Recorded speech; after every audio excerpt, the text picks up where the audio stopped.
Welcome to our story for Book Week. One World, Our Chance to Save the Planet by Michael Foreman.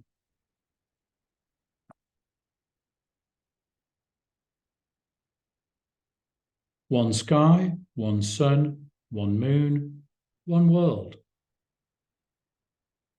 A little girl stood still at the edge of the world and looked up at the sun.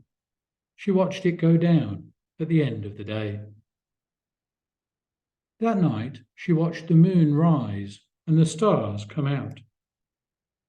And as she watched, she thought of all the creatures who lived under the sky, the animals who shared the warmth of the sun and bathed in the soft silver light of the moon. The next day, the little girl and her brother stood at the edge of a pool by the sea. They looked into the clear water. The rocks in the pool stood like mountains, their peaks white with old barnacles. Each time a wave washed through a gap in the rocks, dark forests of weeds waved as though they were trees in the wind. Tiny fish darted into the shadows, past sea anemones, like flowers in a secret garden. "Look at that tin can," cried the boy. "It's a sunken ship full of buried treasure." And as they watched, they saw starfish move slowly amongst a galaxy of shells and pebbles, round as moons. On the surface of the pool, 2 feathers bobbed in a blob of oil.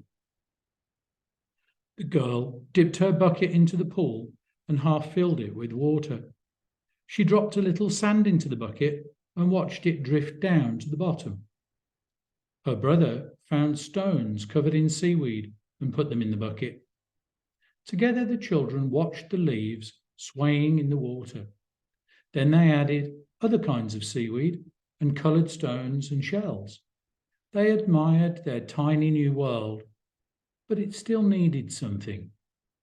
It needed more life.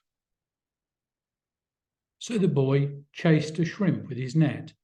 He imagined the shrimp was a whale. In a short time, he caught 2 shrimps and 3 small fishes. He dropped them carefully into the bucket and watched them swim around. The 2 children had made their own world. It was a new world with its own forests, its own life.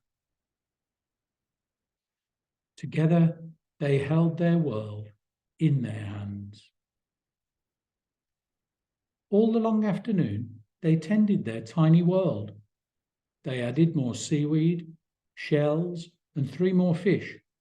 But the more they added to their world, the more they took from the real world. The only things now floating in the pool were the feathers and the blob of oil. The oil had now spread across the surface and formed a rainbow over the upturned sky of the pool.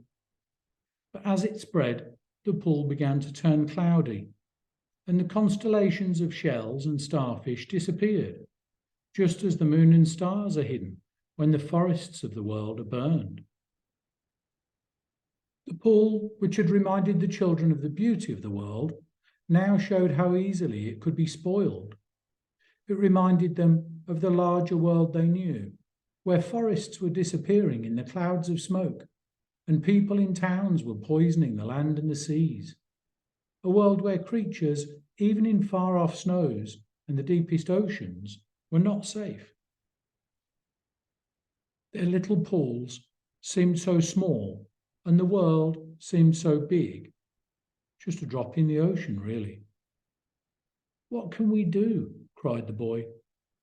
"You could help me," said the girl, and together they removed the tin can and dropped 1 feather and the blob into it.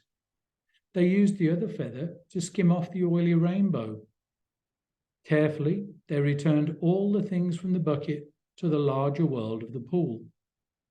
Soon the tide would return and join the pool to the wide world of the ocean. The children left the beach as the day cooled and the sun sank into the sea. Their bucket held only the tin, the oil, and the feathers. They wondered what the evening tide would bring. In the morning, they would check all the pools. "We can ask the other children to help," said the girl. That night, the children watched the moon and the stars. They thought about all the other children who lived under the sky, who needed the warmth of the sun and the soft silver light of the moon. They all lived on one world, and that world too they held in their hands.